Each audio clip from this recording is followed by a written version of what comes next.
And we are back at the Florida Boxing Hall of Fame 2021 induction ceremony. And like I always say, I'm blessed to know the best. You've seen some of these folks thus far. Everybody from Antonio Tarver, Orlando Fernandez, Carol Myers.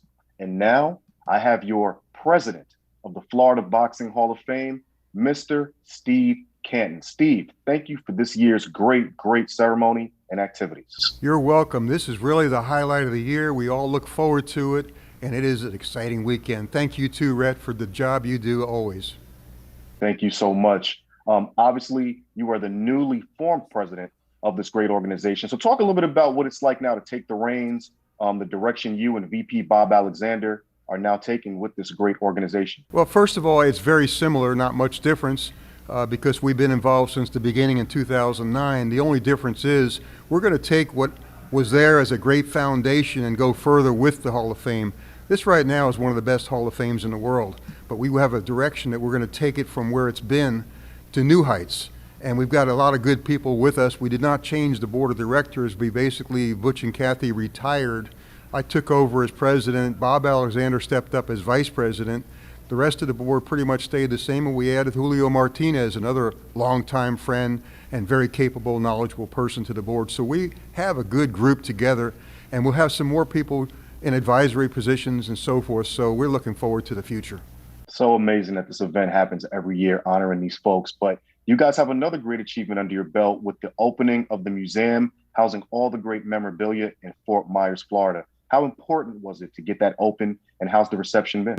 Well, that was most definitely needed.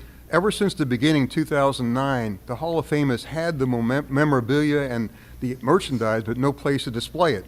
So it would go in storage to come out every once in a while on display in some hotel around Tampa area for a couple of weeks and then put back in storage. One of the things we wanted to do when we took over is make sure we had a permanent museum always.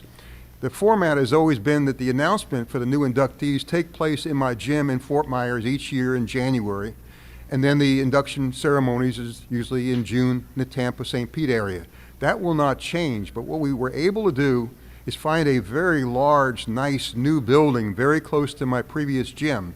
So we moved into there to have a bigger gym with space to create the museum. Now we've got 3 separate rooms within the museum, within the gym, to house the museum. We had a grand opening January 9th. March 23rd, we had our 32nd anniversary of our gym in Fort Myers, and we're working every day to make both the gym and the museum much bigger and better.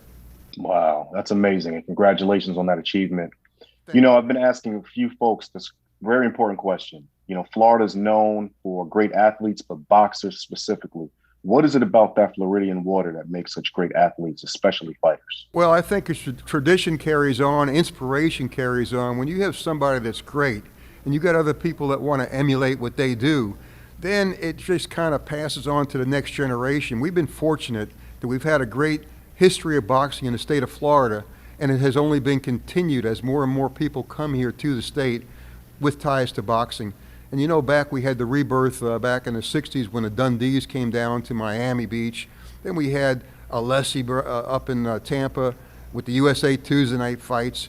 It's just ongoing, and it's one breeds inspiration for the next generation. So we're proud of being here, and we're looking forward, as I keep saying, to the future, because it's not only great now, it's going to get better and better as we go. That's absolutely right.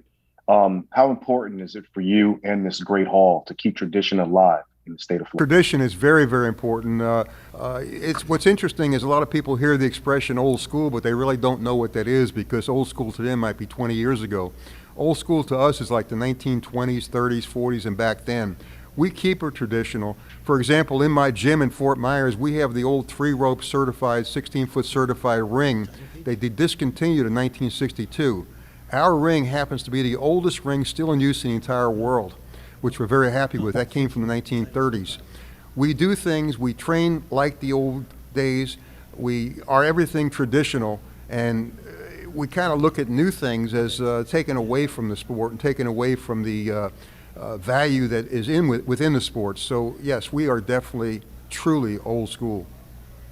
I love that. I got to come by that gym and visit, because that sounds like truly a sight to see.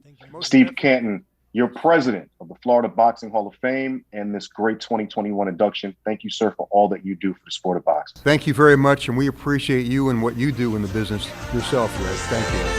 Thank you.